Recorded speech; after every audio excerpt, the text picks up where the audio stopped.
Bonjour et merci de votre fidélité à Débat de presse, l'émission de décryptage des actualités nationales et internationales sur la RTB. Ce dimanche, nous discutons de la crise de chefferie coutumière à Fadane Gourma. Un chef a été intronisé vendredi dernier et un autre est en attente d'être intronisé le lundi prochain. Pourtant, 11 députés de la région de l'Est ont appelé à la sagesse. Comment éviter donc le pire à Fadane Gourma? On en parle ce matin. Ce matin également, nous échangeons sur la désignation du candidat du Congrès pour la démocratie et le progrès pour la présidentielle de novembre prochain au Burkina Faso. Finalement, Edi Komboibo confirme son avance sur les autres candidats à la candidature, une élection du bureau exécutif du parti qu'il a désigné. La démocratie a-t-elle triomphé dans cette désignation?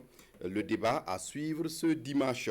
Et ce dimanche, le ministre de la Communication qui présente ses excuses à la communauté musulmane après des propos tenus lors d'une conférence de presse le 13 mai dernier. Comment comprendre une telle attitude? Que penser des propos du ministre? Le débat dans quelques instants. Et dernier sujet, ce dimanche, le Burundi qui défie la communauté internationale en expulsant des experts de l'OMS, l'Organisation mondiale de la santé, accusée d'ingérence inacceptable dans la gestion du Covid-19 au Burundi. Pourquoi cette défiance malgré le risque de propagation du Covid-19 en Burundi? On en parle dans Débat de presse avec les invités suivants. Paul Miki Rwamba de Waga FM. Bonjour Paul. Oui, bonjour Kindo et bonjour à tous. Merci d'être là pour le débat. Dieudonné Zungrana de Aujourd'hui au Faso. Bonjour Dieudonné. Bonjour Fousseni. Merci d'être là pour le débat. Troisième invité, Bourema Ouedraogo du Reporter. Bonjour. Bonjour Fousseni. Et merci d'être là pour le débat. Et Yacinthe Sanou est avec nous également. Il est de Omega FM. Bonjour Yacinthe. Bonjour Fousseni. Très rapidement avec vous, Yacinthe Sanou, on va à Fadane Gourma où ce vendredi, un chef a été intronisé et lundi prochain, on attend un deuxième. Finalement, les députés de la région également qui appellent à la sagesse. Quelle est votre lecture sur ça? Est-ce que c'est une crise? Est-ce que c'est la démocratie dans les traditions? Comment on peut expliquer ça? Il y a déjà antinomie dans la démocratie, dans la tradition, parce que là, on parle de dogmes édictés. Malheureusement, je pense que c'est ce qui a prévalu à la situation à Fada. C'est le manque de dogmes, justement, qui fixait les conditions de succession qui ont amené un peu le flou qui a permis d'avoir deux prétendants au trône. On a eu 25 prétendants au départ, 2 s'en sont sortis. Aujourd'hui, il y a toujours cette question de légitimité, de droit d'un ou de l'autre candidat. Pour moi, en fait, comme vous l'avez dit, avec l'appel des différentes autorités politiques, administratives et régionales, c'est que la paix, surtout, doit prévaloir. Parce que aujourd'hui, il est difficile de dire, quand vous écoutez les différentes parties, qui est le bon finalement, qui est le moins bon, qui doit...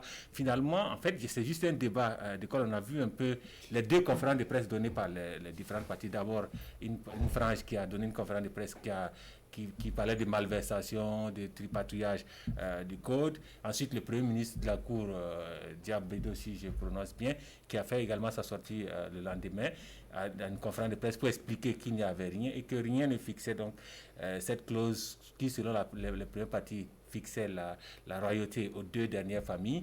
Et il n'en est rien selon le Premier ministre qui a donc dit que c'est le collège qui a fixé, donc il n'y avait pas tous ces soupçons de corruption et malversation qui planaient sur la désignation. Aujourd'hui, en tout cas, on est en passe d'avoir 2 rois. Il faut espérer véritablement qu'on puisse discuter pour tirer au clair la situation et avoir autant que faire se peut, en tout cas, une seule personne qui va présider au destiné du Goulmou, parce qu'il y a des chantiers. Déjà, quel que soit ce roi-là, que ce soit Midje Diba, intronisé au Taba, ou Tidje, dont on attend le nom d'intronisation demain lundi, il faudra nécessairement codifier la succession au niveau du Goulmou pour éviter ce genre de situation.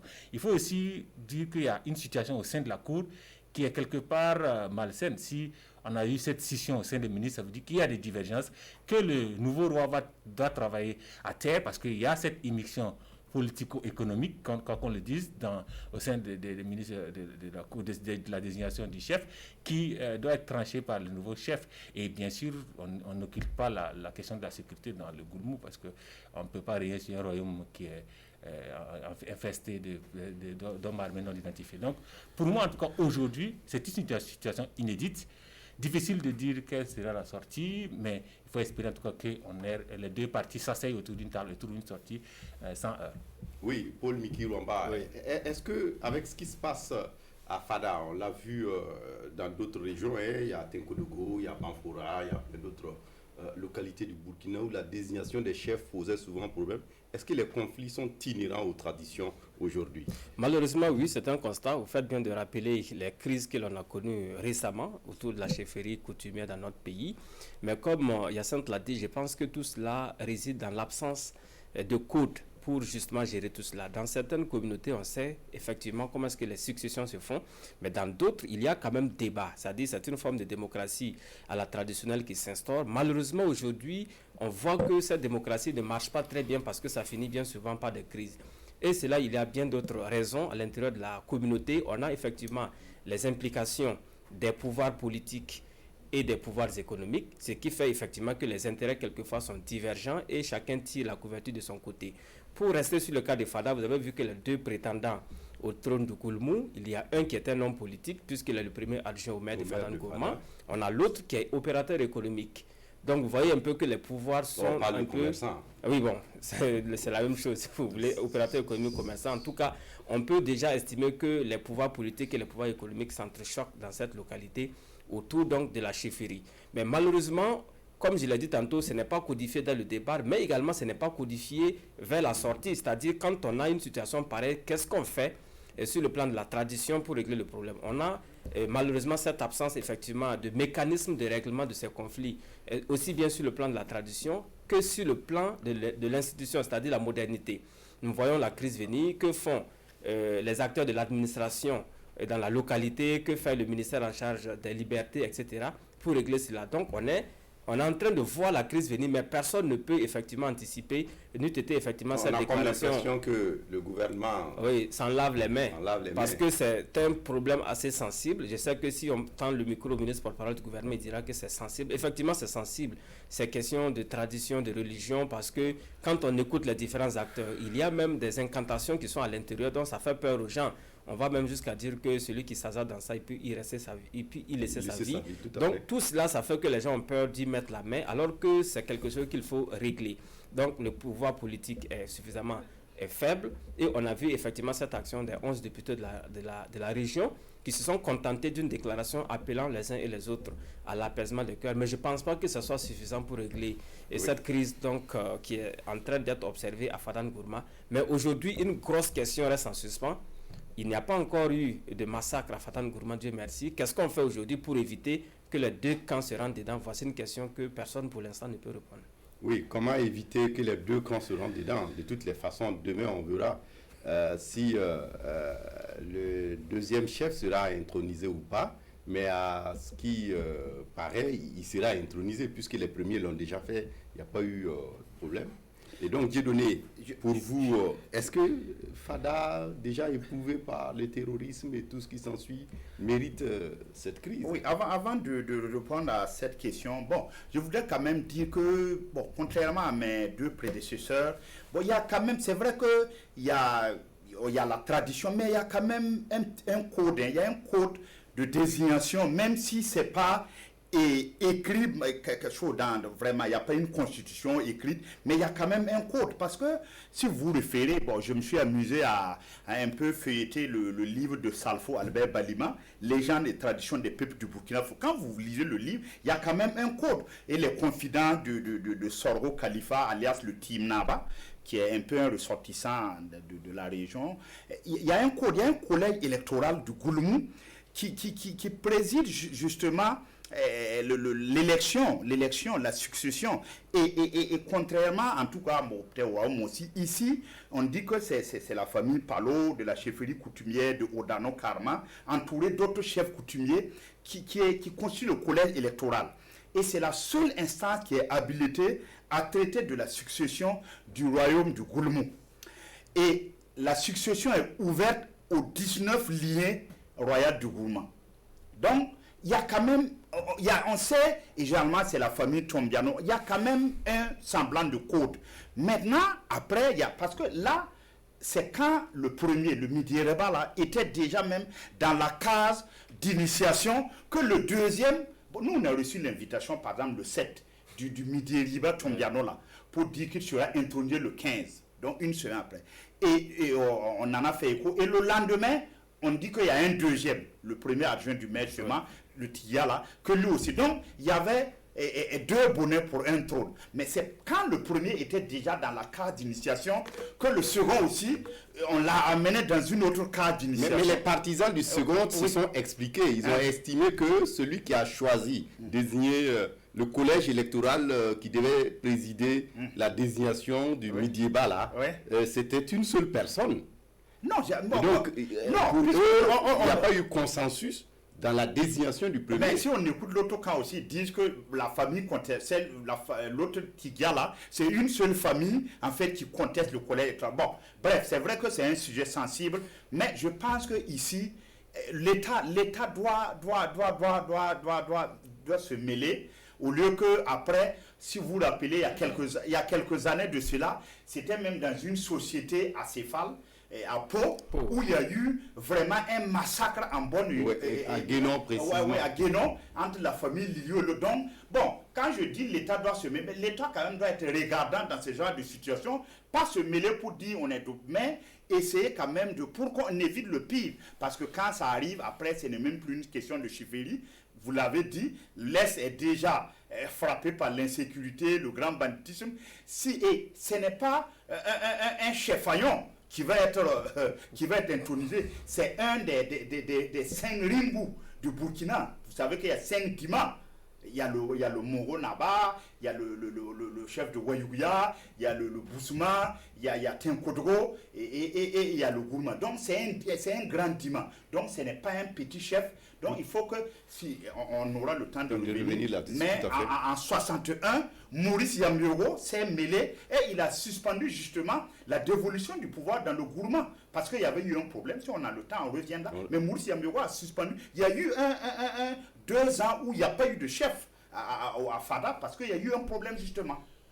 Oui, Bourema, pour vous, tout cela explique peut-être le fait que le sable soit mouillé. Justement, bon, quand les sauvages la réclament la liberté, ça devient compliqué à gérer. Donc pour faire sérieux, je crois que effectivement, je suis d'accord avec Dieudonné que c'est pas faute de code effectivement qu'on en est arrivé à cette situation, mais c'est plutôt du mauvais usage des codes. Mauvais usage des codes du fait des influences de la modernité aussi, parce que comme on le dit, vous avez 2 prétendants, l'un politicien, l'autre opérateur économique. Donc c'est des influences déjà qui peuvent même fausser au niveau même du collège électoral à travers les influences respectives que chacun des 2 prétendants peut avoir. Donc déjà à ce niveau, on sort un peu de la tradition pour aller un peu vers des confrontations politico-économiques. Et ça, c'est un gros problème. Deuxième observation que je fais par rapport à cette situation, c'est que le temps mis effectivement pour arriver à cette désignation montrait effectivement que ça bouge, il y avait quelque chose qui bouait sous la marmite. Et aujourd'hui que le couvercle a sauté, on se rend compte de ce qu'il y avait effectivement dedans, parce qu'il y avait des problèmes pour s'accorder sur qui devrait être chef. Donc ça a dû mettre... parce que depuis longtemps déjà, on voit des consultations qui se faisaient, les gens se retrouvaient, ils essayaient de négocier, et finalement, on avait cru qu'ils avaient trouvé le bon... le fruit rare. Voilà, l'oiseau rare pour présider au Goulmou. Malheureusement, ce n'est pas encore le cas. On attend de voir ce que ça va donner par la suite. Mais je dois préciser que il y a quelque chose d'extraordinaire qui se passe à l'Est de façon générale dans la chefferie et auquel on ne prête pas attention et qui risque de devenir effectivement un véritable, comment on appelle, il y a quelque chose qui couvre en bas qui peut devenir un véritable incendie par la suite au niveau de l'Est. Quand vous prenez cette région-là, dans la plupart des villages, il y a 2 chefs. Dans la plupart des villages de l'Est, il y a 2 chefs.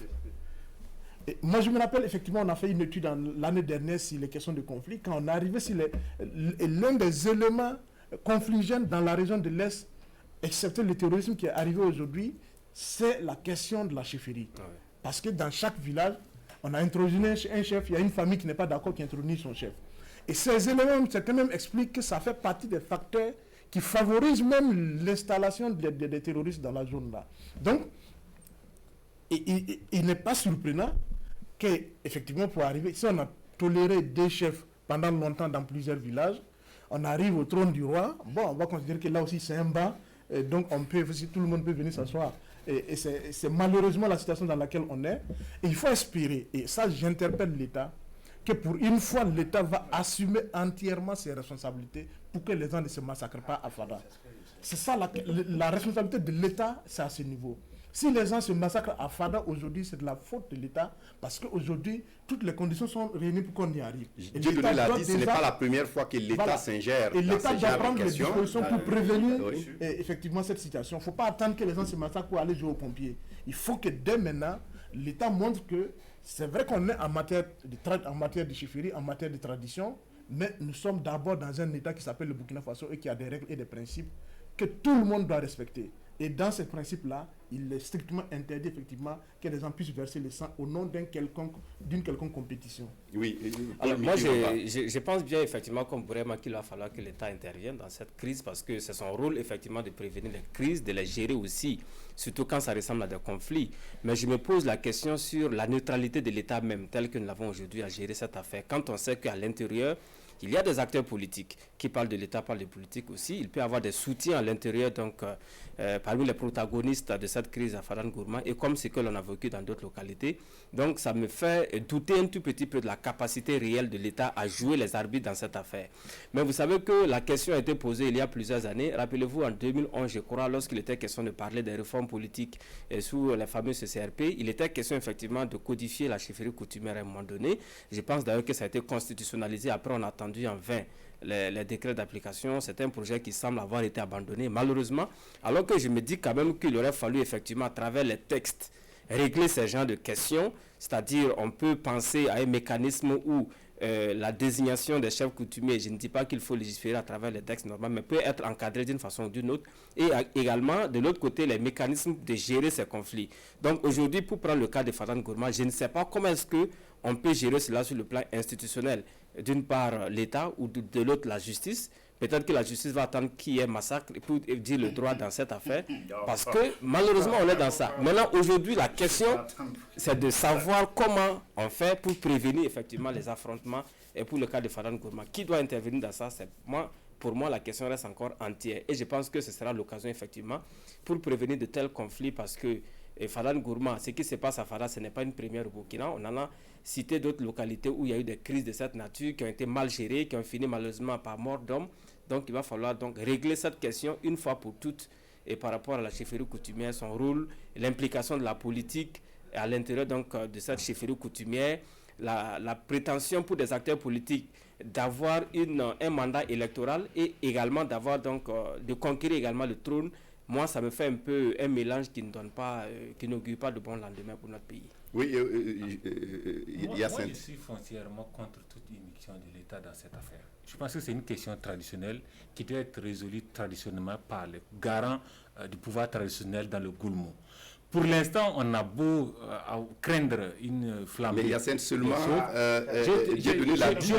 Les garants de cette tradition ne sont pas aussi neutres que ça. Les arguments de Paul, justement, valent ici. Vous avez un deuxième adjoint au maire qui est MPP, qui est l'un des chefs. Aujourd'hui, quelle légitimité ou quel subterfuge le pouvoir MPP va pouvoir usurper pour aller mettre sa bouche, comme on le dit littéralement, dans cette affaire de chefferie? Je pense que mieux vaut laisser les acteurs dans le Goulmou le gérer. Ils ont leurs mécanismes pour ça. Et je pense que la preuve est qu'il ne faut pas les infantiliser. Jusqu'à présent, on n'a pas eu de heurts malgré l'intervention du premier chef, je présume qu'on n'en aura pas. On verra bien. En tout cas, pour le second, ils trouveront le collège des sages de Goulmou pourra trouver les codes pour trancher cette affaire entre les deux prétendants au trône. Mais vous ne pouvez pas vouloir qu'un pouvoir vienne sans respect. On a parlé de tout ce qu'il y a comme codification ou non dans l'ordre de désignation des chefs, qu'ils viennent sans respect de ces codes-là, de ces préceptes-là, et s'ingérer dans cette pour quelque part, parce qu'une ingérence dans cette affaire se résumerait à désigner celui qui est le bon chef. Ouais. Et là, vous avez des gènes de tout ce qu'il y a comme conflit qu'on veut éviter. Pour moi, il faut laisser les acteurs. Pour l'instant, ils ont montré qu'ils sont capables de ne pas se rentrer dedans. Il faut les laisser s'asseoir autour de leur table et trancher entre les deux chefs, qui est celui qui sera le 32e Noumadou. Attention, oui. Quand on dit l'intervention de l'État, on ne dit pas que l'État doit aller imposer l'un des deux protagonistes. Ça serait quand même le comble, mais oui, on ne dit pas que l'État doit aller s'imposer pour dire voilà, on a notre candidat, c'est ça et ça. Je pense que là, il faut quand même lever ce quiproquo-là. Mais l'État doit veiller à ce que, on dit, bon, pour le moment, bon, ils font preuve de sagesse. Mais quand ça va dégénérer là, ça ne prévient pas, c'est soudain. C'est soudain. Mais pour le moment, le bonnet du chef flotte. Ah oui. Le bonnet du chef flotte parce que... il est déjà fixé sur une tête. Voilà, il est déjà fixé, mais il y a l'autre aussi qui va se faire introniser. Donc, il faut qu'on se comprenne. Quand on dit que l'État doit intervenir, ce n'est pas pour aller dire, voilà, nous choisissons un tel. Mais c'est pour... On va les laisser, mais que l'État veille à ce que, au moins, les règles traditionnelles là, soient respectées et qu'on n'impose pas quelqu'un et que celui vraiment qui a gagné à la régulière soit gagné. Et que, parce que souvent... Comment l'État peut veiller à ça si l'État ne s'ingère pas concrètement? Non. Il y a un collège électoral qui va... Oui, mais c'est ça. Mais à la fin, si vraiment il y a des facteurs chrysogènes, l'État doit intervenir. Quand je dis que Maurice Yambéro s'est ingéré dedans, c'était en droite ligne. C'est pas forcément un bon exemple. Ah non, mais en tout cas, mais c'est ce que vous dites aussi. Laissez-moi terminer la parole, Yacine. Parce que j'ai l'impression que lui, il veut, et ça, tu as pris Mickey, mais je pense que peut-être tu n'as pas bien compris Paul Mickey Rwamba. Yacine dit il faut laisser les gens élire leur chef, l'État, mais on sent aussi, il ne faut pas laisser le médecin. On sent déjà les germes d'une crise violente. Voilà. Et il ne faut pas, et l'État, le rôle de l'État est là. Et l'État, oui, bon. Personne n'est un dévot. Mais nous, évitons de faire du charlatan. Oui, non, mais on n'a pas le sable de l'eau. Mais nous, notre rôle, c'est dit que l'État doit veiller, doit déjà anticiper. Si Maurice l'a fait, je n'ai pas fini, si Maurice l'a fait, parce qu'en 1958 déjà, il y a eu le coup d'État de la chefferie traditionnelle. Donc, à Fada, je crois qu'il y a eu un événement malheureux, je ne sais pas, suite au règne, fin de règne du chef qui s'appelait, je crois que c'était Amtiori. Amtiori, après le règne de Amtiori, c'était le 25e ou le 26e roi de Goulmou, il y a eu un problème et Maurice a suspendu la désignation du roi suivant. Je crois qu'ils ont fait 2 ans sans chef. Mais moi, je pense que dire qu'il faut jouer à l'attentisme, non. Chacun est d'accord qu'il faut les laisser choisir leur roi. Mais l'État ne peut pas croiser les bras jusqu'à ce que ça dégénère avant d'eux. Ça, c'est ce que je crois que nous tous, on est d'accord là-dessus. Or, vous dites non, il faut laisser, parce qu'ils sont assez grands.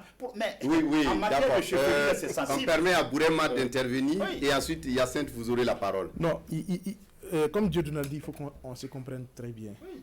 Nous ne demandons pas au gouvernement ou à l'État d'aller désigner qui est le prochain le prochain roi de Fada. Ce n'est pas ce que nous demandons. Ce que nous disons, c'est que le processus qui est en cours est porteur effectivement de conflits. Et un État responsable effectivement d'apprendre toutes les mesures pour faire en sorte qu'au cas où les acteurs n'arrivent pas à régler leurs problèmes dans le strict respect des traditions et que ça dégénère en conflit ou en affrontement, que l'État puisse s'interposer. C'est ça la question du fond. Aujourd'hui, on n'est pas à dire...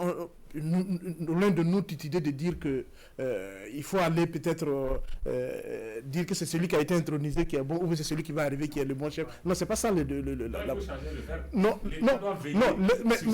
mais on dit à l'État de prendre ses responsabilités.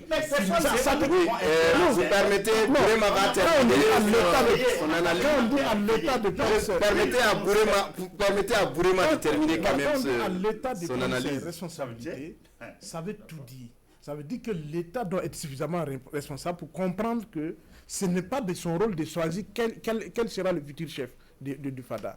Sa responsabilité, c'est de faire en sorte que si le territoire du Burkina Faso, autant effectivement les chefferies doivent pouvoir on doit pouvoir faire la dévolution du pouvoir au niveau traditionnel sans que ça pose problème, autant effectivement l'État doit veiller à ce que il doit avoir des problèmes, que ça ne perturbe pas l'ordre public. C'est ça la question de fond. Et d'autant plus que ce n'est pas... Oui, et Hyacinthe à la parole. Hyacinthe à la parole. D'accord. Lorsqu'on me dit l'État doit veiller, je suis parfaitement d'accord. D'autant plus que, pour l'instant, on n'a pas de preuve que l'État ne veille pas. On a eu l'interpellation du gouverneur sur les intronisations. Ce qui veut dire qu'il suive, qui est le premier représentant de l'État dans cette région, qu'il suive de près la situation. Donc, pour peu qu'on puisse l'interpeller sur une plus grande veille sur la situation, je suis d'accord. Mais lorsqu'on utilise certains mots, ils ont été utilisés ici, d'immixtion, d'ingérence, moi, je ne vois pas comment ça peut se faire, d'intervention, comment ça peut se faire sans que l'État n'influe sur la désignation du prochain roi. Et c'est sur ça que je n'étais pas d'accord. Si on s'en tient au rôle de veille, et ce qui est le pouvoir régalien de l'État, ils ne peuvent pas ne pas veiller. Et je pense que c'est le cas, parce qu'on a eu la note du gouverneur juste avant l'intronisation du premier, ou en tout cas de Medieval Débat, pour ne pas faire une classification entre les rois. Avant l'intronisation, le gouverneur a interpellé qui ne sont pas ni de près ni de loin lui à une certaine intronisation. Il a appelé les différents acteurs à la paix, à la culture de la paix et à une recherche d'une solution pacifique. Pour moi, c'est le rôle de l'État, c'est d'observer cette situation et naturellement de prévenir s'il y a toute autre erreur qui peut survenir. Mais oui, on vous donnera la parole. Paul Miki. Alors, je voudrais dire que je pense qu'on se comprend très bien parce que dans ça, on ne peut pas demander à l'État d'aller s'ingérer dans cette histoire. Mais nous sommes dans une situation où l'État doit jouer à la veille, ça c'est clair, mais également on sait, quand on jette un peu un coup d'œil sur les conflits antérieurs, comment est-ce que l'État a géré cela. Généralement, c'est quand il y a affrontement que l'on voit l'interposition de l'État et après, on entame une forme de médiation pour régler la crise. Là, nous sommes dans une situation où il n'y a pas encore affrontement et on espère qu'il n'y en aura pas, mais nous pensons que, en tout cas moi, personnellement, je pense que l'État ou tous les différents acteurs peuvent faire quelque chose à l'étape actuelle pour éviter qu'il y ait affrontement. Voici un peu la différence qui se pose donc avec cette histoire. Maintenant, quelle que soit l'issue de cette crise-là, malheureusement, on aura peut-être un des deux chefs qui va être reconnu. L'autre va peut-être malheureusement constituer l'opposition au sein de la chefferie coutumière. Et c'est ça, moi, ma crainte aussi. Parce que si on a un chef, on connaît comment est-ce que ça se passe au niveau de la tradition. Tout le monde doit obéir au chef. Mais si on se retrouve à une situation où il y a un chef reconnu qui est là et qu'il y a encore une forme d'opposition autour d'un autre bonnet, ça risque de ne pas bien tourner pour le Goulmou. Voici autant de germes de crimes et de crises qui sont donc encore existantes au niveau du Goulmou. Et on espère que tout cela va pérégler. Je ne sais pas autour de la table, je ne sais pas si quelqu'un a lâché le mot ingérant. Je crois que tout le monde a parlé de prendre ses responsabilités. C'est ce que Bourema a dit. Moi, j'ai parlé de veiller. Oui, mais personne n'a parlé d'ingérence. Oui, Hyacinthe, vous permettez à... Je ne sais pas. Miki, moi, je n'ai pas employé le mot ingérence. Je n'ai pas parlé de... Personne. Il a parlé de prendre ses responsabilités. Moi, j'ai parlé d'état de veille. Donc, je ne vois pas où est le mot ingérence. Personne n'a employé. Maintenant, effectivement, bon, je ne vais pas répéter ce que Miki a dit. On a vu, puisqu'on est instruit par des précédents fâcheux. Où justement ça a commencé comme ça et après, bon, maintenant on court à gauche, à droite. Mais ça, ce que Miki, c'est dans la tradition, il y a toujours... D'autant plus que, je le répète, ce n'est pas un chef, ce n'est pas un petit roi comme ça, c'est quand même un diman. Et l'impact, l'onde de choc d'une crise à Fada, ça ne sera pas petit. Parce que c'est quand même un grand royaume. Donc je pense qu'on insiste... Nulle part, on a dit l'État, allez et puis dites voilà notre roi. Mais l'État déjà doit être là. Et si déjà il y a des prémices d'une crise, l'État doit intervenir. Et l'intervention ici, ce n'est pas pour mettre le bonnet sur X ou Y, mais on est d'accord que l'État doit être là. Le bonnet est déjà sur une tête. Voilà. Oui. Non, très rapidement, je reviens à la déclaration des députés de la région par rapport à la chefferie. Je crois que c'est pas les services, ils font du service minimum. Ils doivent faire mieux que ça. Et d'autres cadres d'ailleurs de la région doivent commencer effectivement. Ils doivent connaître les bases sur lesquelles on peut intervenir aujourd'hui pour travailler effectivement à ce que la situation se calme. Ce n'est pas à travers une déclaration à Ouagadougou qu'on va régler ce problème-là. Donc, Hyacinthe l'a dit, peut-être qu'en bas, mais il faut effectivement que les gens travaillent sérieusement, qu'ils mouillent le maillot pour qu'on sorte de cette situation-là de façon à ce qu'on n'allume pas un autre foyer dans la région de l'Est. Parce que ce qui se passe déjà avec le terrorisme est suffisamment grave que si des questions de chefferie, viennent s'ajouter. Deuxième chose, peut-être que si on fait tous ces efforts-là et qu'il y a toujours problème, il va falloir effectivement qu'on puisse tirer toutes les conséquences. Peut-être qu'il faut donner un temps de réflexion à tous ces acteurs aussi à un moment donné, courageusement, pour qu'ils puissent trouver la solution qu'il faut. Bon, à défaut, nous on peut toujours assurer... Tout à fait, le Naba qui va on peut demander au roi d'Yatenga de leur envoyer... c'est une solution qui peut arriver. S'ils n'arrivent pas à s'entendre, nous on peut leur trouver un bon roi, mieux que tous ces gars qui s'affrontent là-bas. Tout à fait. On va aller rapidement au second sujet de débat ce dimanche, l'élection du candidat à la présidentielle de novembre prochain au Burkina au niveau du CDP, le Congrès pour la démocratie et le progrès. Finalement, Hyacinthe Sanou, c'est Edi Komboibo qui confirme son avance sur les autres. Il a pratiquement pulvérisé. Mais ce n'est pas une surprise quand on regarde, l'histoire du CDP depuis l'insurrection populaire, ce n'est pas une surprise que le candidat désigné soit Edi Komboibo, en attendant bien sûr que le tout puissant président fondateur du CDP puisse l'adouber et qu'il puisse être véritablement investi candidat. Je pense que ce n'est pas une surprise déjà. Et aujourd'hui, il a à son arc l'avantage justement d'avoir présidé à la destinée du parti jusque-là. Donc il connaît très bien les soubresauts, il connaît toute la problématique. Il est peut-être l'un des oiseaux rares au sein du parti à pouvoir travailler à combler le gap qui est laissé. Aujourd'hui, naturellement, il y a ces dissensions-là. On a aujourd'hui un autre candidat à la présidentielle qui est issu du parti, Kader Désiré Ouedraogo. Il faut juguler la saignée éventuelle que peut amener un tel candidat au sein du parti. Il y a forcément ce qui va découler de ces différentes frictions, comme consolidation à la base. Il faut également resserrer les rangs de tous les militants. Je pense qu'il y a autant de chantiers qui l'attendent. Il y a véritablement un pas de géant entre Edi candidat et Edi président du FASO. Parce qu'il va falloir combler ces différentes étapes et regagner, et ça ce n'est pas l'un des moindres chantiers, la confiance des Burkinabés qui s'est effritée envers l'ex-parti au pouvoir depuis les événements de 2014. Donc il va falloir regagner cette confiance-là aujourd'hui. Je ne sais pas qu'est-ce qu'il a sous son escarcelle. On verra bien, on va le juger sur le terrain. Aujourd'hui on a 8 candidats déclarés, on aura peut-être d'ici là une dizaine, on verra face aux autres quels sont ses arguments. S'il arrive à convaincre les Burkinabés, on pourra donc en juger sur le terrain. Oui, Bourema Ouedraogo. Et on voit également notre ami Mamadi Kouamba, qui, toujours frondeur, estime qu'ils ont perdu une bataille, mais Edi ne sera jamais le candidat du CDP.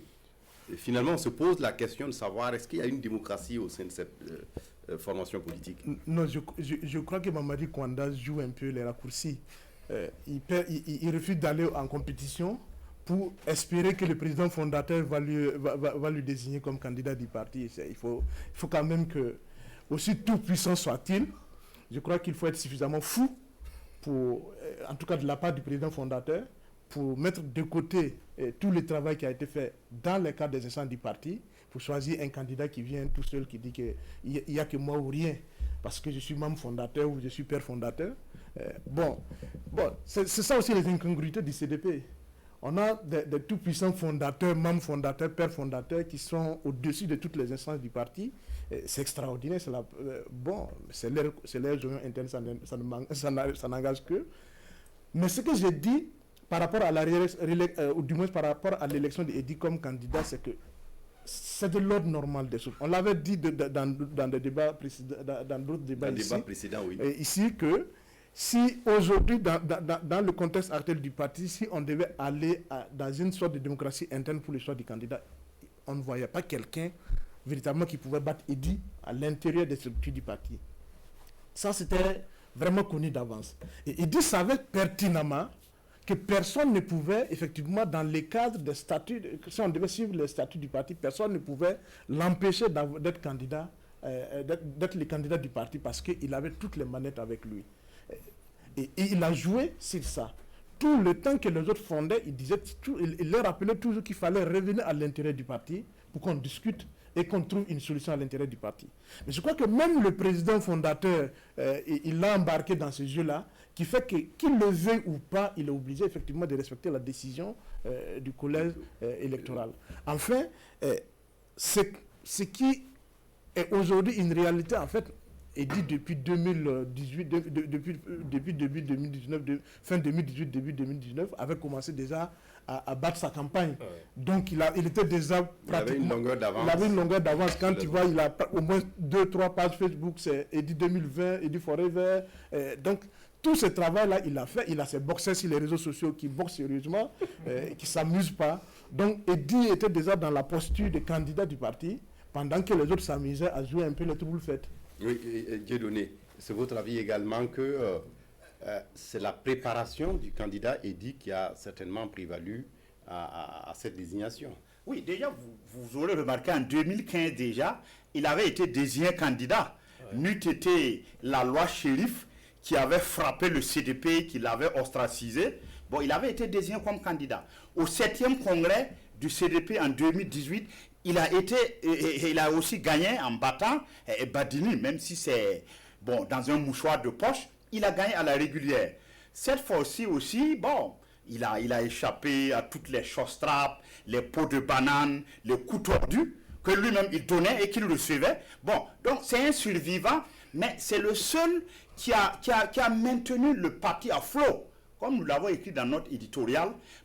Il sort ragaillardi de tous ces combats-là. Parce que dans l'écurie du CDP, il n'y avait pas quelqu'un qui avait son étoffe. Les autres, et rétrospectivement, un jour je l'ai dit ici, je vais compléter mon idée. Moi, je pense que le CDP, depuis la chute du régime Blaise Compaoré, a fait l'objet de bagarres entre deux camps.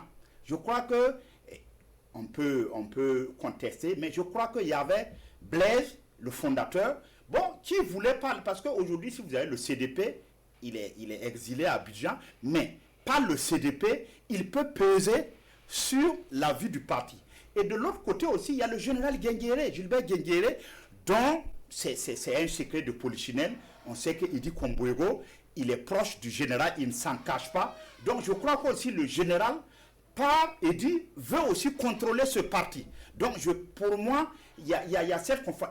Et l'un dans l'autre, je crois que c'est un peu le cas Guinguéré. Je ne suis pas sûr qu'aujourd'hui, Blaise, même s'il disait, d'ailleurs il ne peut pas, les textes disent qu'une fois que tu as été élu, même, et c'est une première, des primaires qu'un candidat, je crois que les textes sont clairs, Blaise ne peut que donner sa bénédiction à Edi Kombouego. Donc je crois qu'aujourd'hui, si je m'en tiens à ce postulat-là, c'est un peu le camp Guinguéré qui est en train de récupérer le parti. Je ne suis pas sûr que depuis Abidjan, Blaise aujourd'hui, chacun contrôle toujours quelque chose. Voilà, chacun dit son nom parce que mais chacun justement pas. Mais supposons que mais chacun joue parce que une fois que vous avez quand même supposons que le CDP arrive à étreiner le pouvoir de Kossiam. C'est pas rien.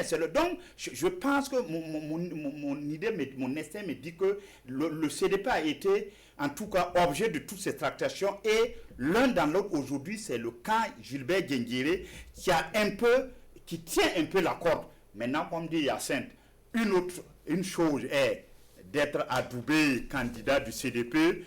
Une autre est de réaliser ses ambitions koussiamiennes. Et ça, il faut attendre de voir le 22 novembre. Oui. Je pense que Dieudonné a raison. C'est vrai que le CDP a vécu effectivement beaucoup de crises depuis la chute de Blaise Compaoré, avec la loi Chérif, comme il a dit. Edi Kombego était déjà candidat en 2015. C'est vrai que Edi Kombego, d'ailleurs, n'a jamais fait mystère de son intention d'être le candidat officiel du parti depuis la chute de Blaise Compaoré.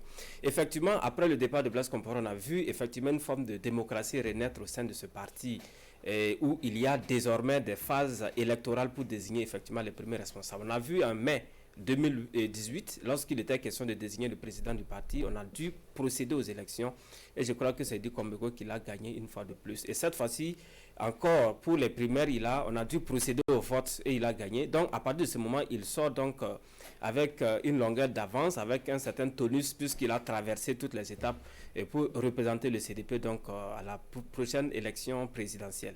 Maintenant, lui-même, il a dit à l'occasion de son élection, dans son discours, il a reconnu les défis qui se présentaient face à lui, notamment la mobilisation des ressources, l'unité au sein du CDP et la reconquête du pouvoir d'État à travers donc une stratégie électorale qu'il va devoir mettre en place et contrôler.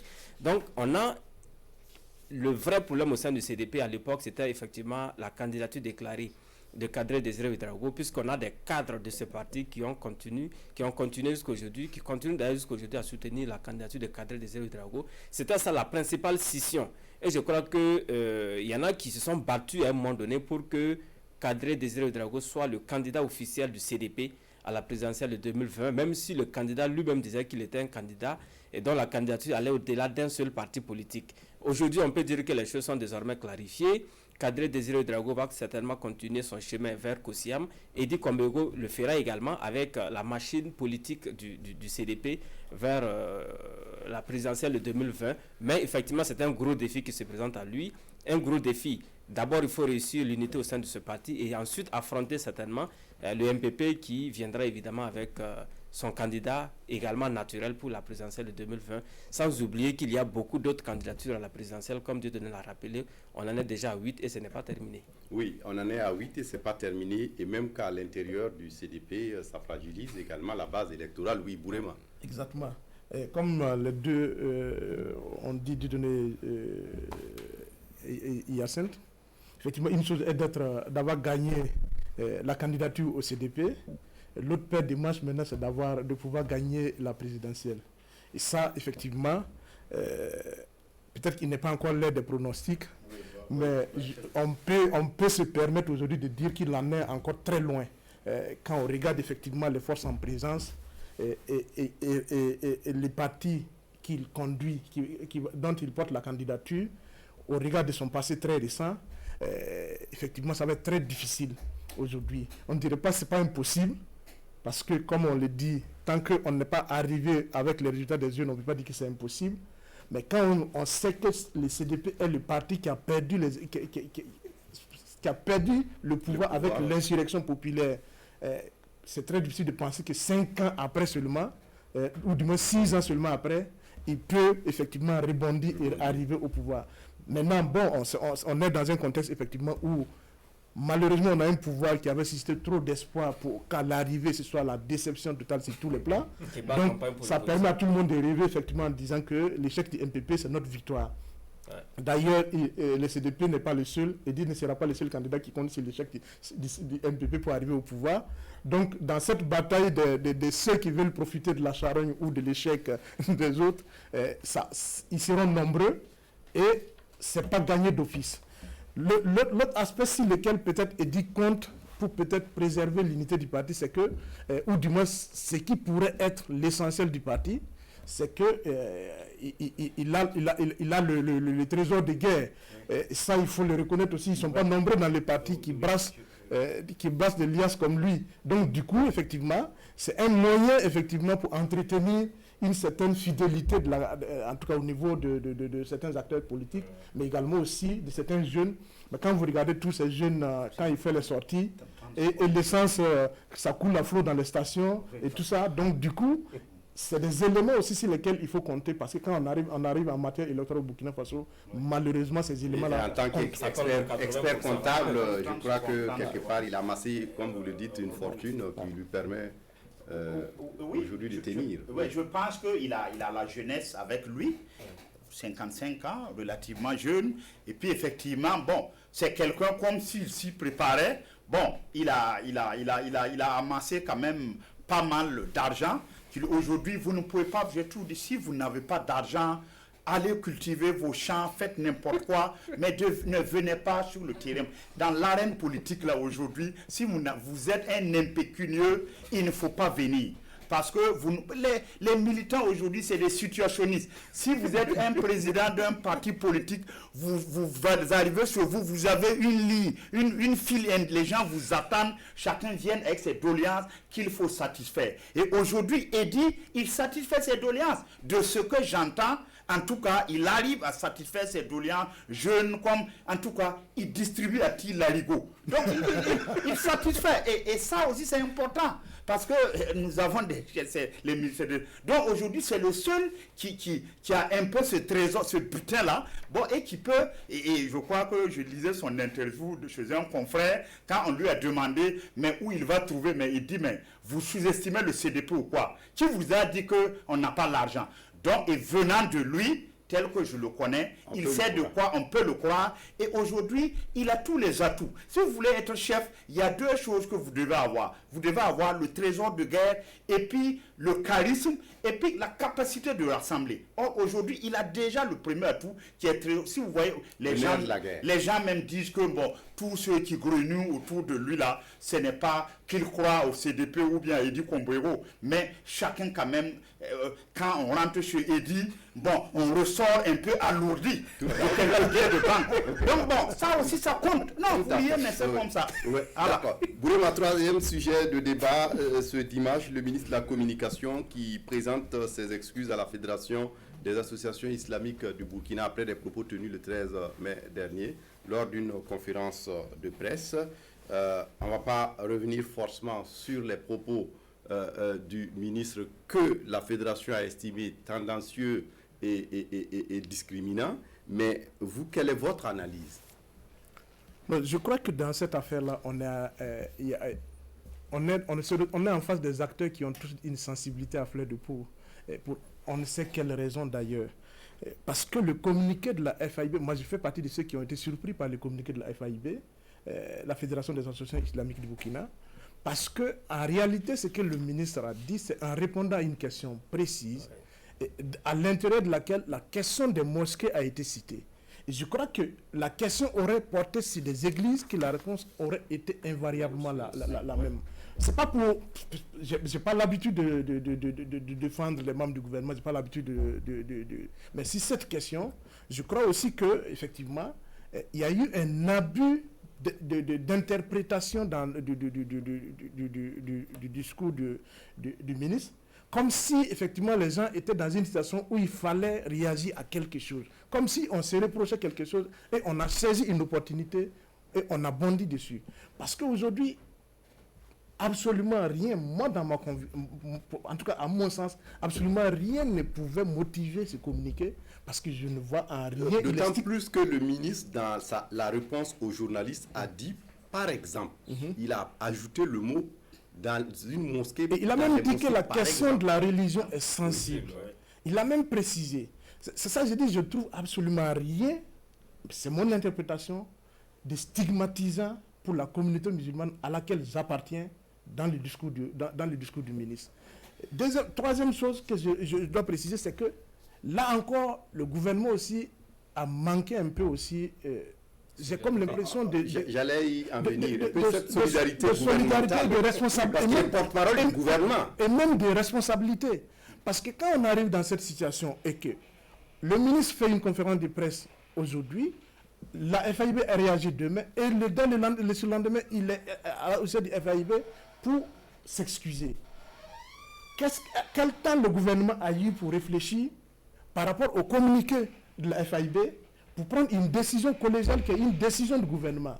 Est-ce que le ministre est parti en son nom propre ou bien il est allé au nom du gouvernement pour s'excuser?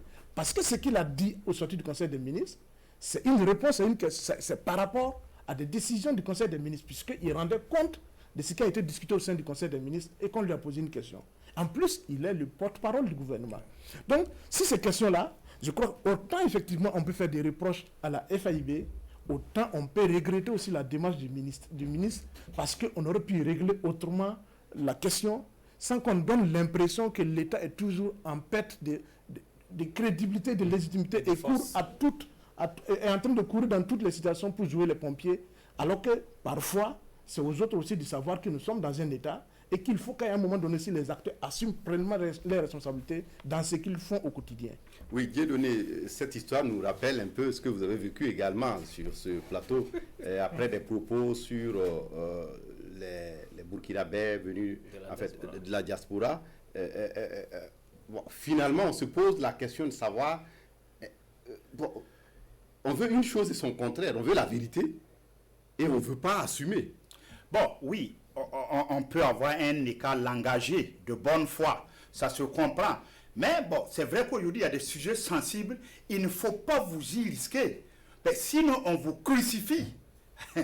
Si vous avez la chance et puis les clous tombent, bon, vous allez échapper, mais sinon on va vous crucifier, comme je caricature, mais c'est ça, il y a une dictature, bon, depuis l'insurrection déjà, il y a une dictature intellectuelle qui est là, même si la majorité sait que ça, c'est, on impose, voilà, et sur les réseaux sociaux, même si, et chacun, bon, c'est, après on vous dit non, bon, est-ce que dans le cas d'espèce, est-ce que le porte-parole du gouvernement devait aller à Canossa. Est-ce qu'il devait aller vraiment demander pardon? Ça, c'est la grande question. Parce que, la FEB dit que le ministre a tenu des propos qui sont, bon, je dirais, attentatoires au canon islamique. Voilà, quand il parle de cohésion. Mais ça, c'est un problème. Est-ce que l'islam est soluble dans la République? Parce que c'est ça le vrai problème. Parce que le Burkina est un pays laïque.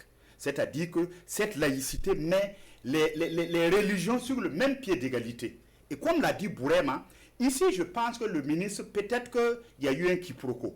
Il a pris l'exemple peut-être des mosquées parce que c'était les mosquées qui étaient ouvertes. L'Église catholique, elle va ouvrir ses lieux de culte le 21. Les protestants venaient d'ouvrir le 10. Donc, des éléments qui permettaient une appréciation. La question portait sur les mosquées. Voilà, oui. Mais les éléments qui permettaient justement de prendre un exemple, ça ne peut être que les mosquées. Bon, mais est-ce que la manière dont le ministre est allé à déférer le lendemain à la FEB pour battre sa coulpe, les avis sont divergents. Hein. J'ai lu beaucoup de choses. Certains disent qu'il aurait pu aussi refaire un communiqué pour restituer ses propos et dire voilà ce que j'ai voulu dire. Bon, sans aller à la FEB pour vraiment demander pardon. Parce que, bon, vous savez, même en France, il y a ce débat-là entre justement la religion et l'État. Or, depuis le 9 décembre 1905, il y a eu la division, c'est clair. C'est pas pour rien, il y a un ministre de culte. Depuis le 9 décembre 1905 en France, la séparation entre l'État et l'Église, c'est clair. Donc ici aussi, il y a le pouvoir temporel et il y a le pouvoir intemporel. Donc je pense que, bon, c'est un sujet sensible. Bon, quand tu tires, on va dire, bon, on va te faire frapper de fatwa. Justement, voilà. Il y a donc, bon, les gens font attention, mais je pense que ici, peut-être que, et effectivement, il faut déployer quand même le lendemain, on aurait senti le gouvernement qu'on n'aurait rien eu à redire, mais en tout cas, les gens, dans leur majorité, même des musulmans, ne sont pas d'accord. Rémi aurait pu vraiment recadrer le débat sans aller vraiment à la fin pour demander pardon. On l'a vu quelque part, Dieudonné l'a dit, ce sont des sujets sensibles quand on touche à des sujets liés à la religion, à l'ethnie, à la communauté. Les gens perdent toute raison. Ouais. Est-ce qu'il s'agit de ça dans ce cas? Je pense qu'il faut resituer les propos de Rémi dans son contexte. Comme c'est l'argument qui a été validé par l'intéressé lui-même, que ses propos étaient sortis hors de son contexte, resituons-le dans son contexte, ça permet de mieux comprendre également l'émotion suscitée par ses propos. On connaît l'historique de l'ouverture des mosquées. On connaît la fronde qu'a essuyé la FAIB avant l'ouverture des mosquées.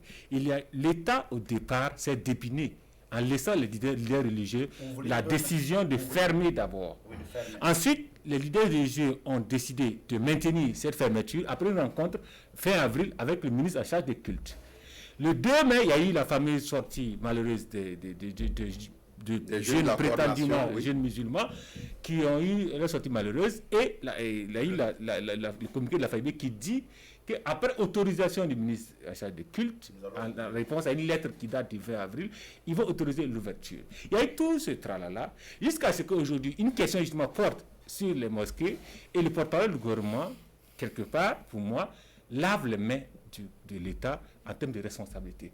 Quoi qu'on le dise, que ce soit dans une église, que ce soit dans une mosquée, que ce soit dans tout rassemblement, aujourd'hui, si on a un regain de cas confirmés de Covid-19, ce serait la responsabilité de l'État. Comme le dirait le grand Newton, si l'État n'est pas coupable, il sera responsable ici. Parce qu'il ne faut pas seulement dire que sont les acteurs qui porteront la responsabilité. Ah non, la responsabilité première est celle de l'État qui, pour moi, aura failli en termes de sensibilisation. Jusqu'à présent, aujourd'hui, on voit les failles de cette sensibilisation à la réalité même de la pandémie ici au Burkina.